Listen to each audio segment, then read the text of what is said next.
Ladies and gentlemen, things are getting off-hand, especially in Busia County. It is just one day ago, when ODM had their rally there in Busia. Of course, there was skirmishes between Otuoma and some of the opposition team and staff, between Catherine. There was a lot. But today, I'm shocked by what happened in Busia. The people of Busia have sworn to stone Gladys Wanga, the governor of Omabay County, if she appears again in Busia County. They have given that declaration, saying that unless she stops persecuting their own son Edwin Sifuna.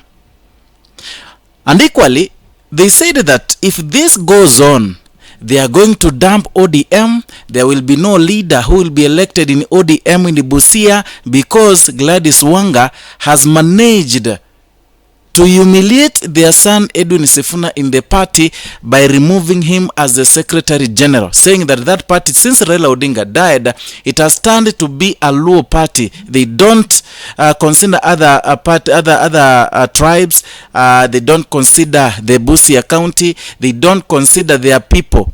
They want only Luos to lead the party. It was a strong statement that was made. And to make matters worse, they burnt ODM t-shirts and caps on camera, telling Gladys Wanga that is an indication that they've burnt ODM, they've burnt Gladys Wanga, and they have nothing to do with Gladys Wanga. I want you to watch this video. Hapa niko na mali yako, nataka ukujie. Na kama ukujii, wacha nikuonyeshe saa hii vile hizi vifaa zinataka zifanyiwe. Ruwele kuranga Raila, ruwele ko. Ruwele. Hapa tunachoma Raila na grupu yake yote. Nataka ishe kabisa na iende. Tutambui bwana Raila alienda, na sisi tunadhalilishwa na watoto wetu.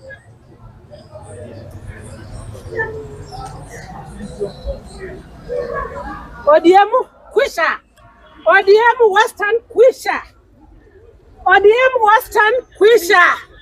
Ruwele kuranga ODM, ruwele ko. Ruwele. ODM ungua uende na Gladys Wanga. Mimi pana tambua ODM. Umetusumbulia mtoto wetu. Very fucking. Tualibia mtoto wetu. Gladys nakwambia. Angalia vile ODM inaungua. Kwa heri ODM. Wachana na Sifuna. Gladys, wachana na Sifuna. Wewe Maji wachana na Sifuna. Wewe Andai wachana na Sifuna. ODM kwa heri ODM. Kwa heri Raila. Waka chini. Kwa heri kabisa. Wewe Gladys. Now, those were the the live scenes from Busia County. That mama and others are there watching. They said that they don't want anything to do with the ODM. They don't want anything to do with the Gladys Wanga. And generally, I don't know why they are not even mentioning Oburu Oginga, but they are mentioning Gladys Wanga, saying, Gladys Wanga, stop persecuting our son Edwin Sifuna. They are saying that wow, ndio Sifuna. There are many signs. People don't wake up from nowhere to ban ODM t-shirts, to give a declaration that they don't want ODM. And by the way, ODM lost its test long ago, before even Raila Odinga died. His death just accelerated the manner in which the people of the western part are boycotting ODM now. I remember at a certain time, even when Raila Odinga was alive, there were nominations in the country, in Western, in Kisii, the by-elections. But Edwin Sifuna confirmed In the past years, people were fighting to have the ODM ticket. In fact, people would do anything to have the ODM ticket. But lately, no one even wants to associate himself with the ODM. They even don't want that at a free hawataki. So the party itself, it went forth to beg people, yeah, to vie using ODM party. That is how much ODM has sunk. Now here, it is another sign that ODM has died, not even a normal death, a sudden death in Busia County because of the kind of leadership Gladys Wanga is exuding. And by the way, many people are warning. And that is why today in the newspapers, in the Standard newspaper, they said that there are some people who are sitting on the fence. They don't want to give a declaration where they are. Is it in opposition? Is it in broad-based? Is it in Sifuna as Linda Mwananchi? They are just on the fence. It's not that they are on the fence. It is because they have not accepted the idea that Edwin Sifuna should be ousted from the party. Others have confirmed. In fact, they told the leadership of the party ardently, telling them that it is not right to expel Edwin Sifuna from the party. Millie Odhiambo said that, yeah, in Mombasa, actually in Kilifi. He told them that it's not the right time to oust Edwin Sifuna from the Secretary General. Ojienda said the same thing. We have Otenda Amolo said the same thing. Actually, Otenda Amolo, he was with Millie Odhiambo saying that many people have said it.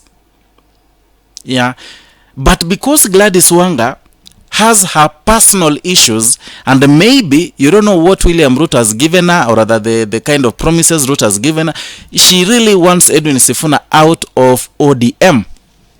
And you know what? The fact that Edwin Sifuna has been clinging to ODM for this long, it has acted as a form of better gain for him, because right now people are siding with Edwin Sifuna, telling him it is now the ripe time, is now the mature time for him to quit that party and form his own party ahead of 2027. People have started calling him out. Eugene Wamalwa said the same things, telling him let him behave like Raila Odinga. Yeah, when he realized things were not okay, he quit that party. He formed they went into a coalition with the NAC and they formed a government. So he told Edwin Sifuna it is now the right time to quit ODM party.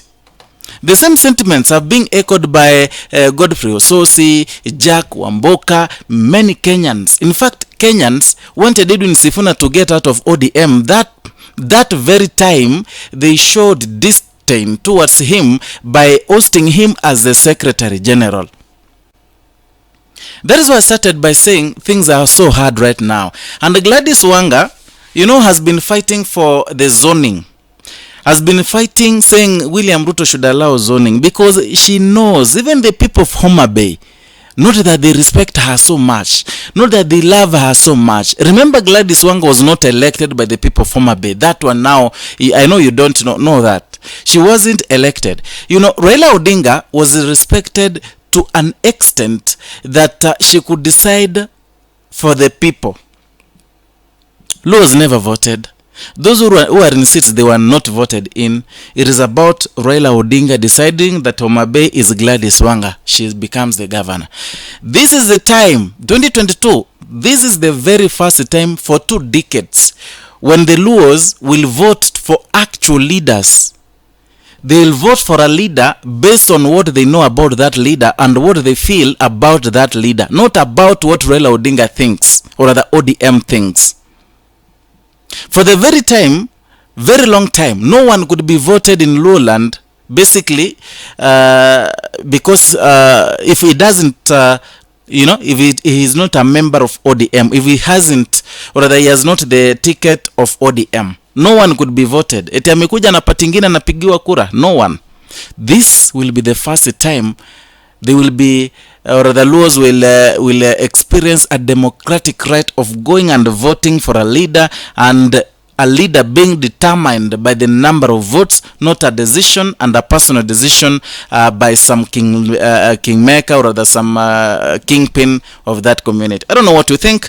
Write a comment down there in the comment section. I'll go through all the comments. We shall talk, we shall discuss, and if you're new here, consider subscribing, liking and sharing our content. Hit the notification bell so that you can be receiving notifications each and every time we bring you a new content.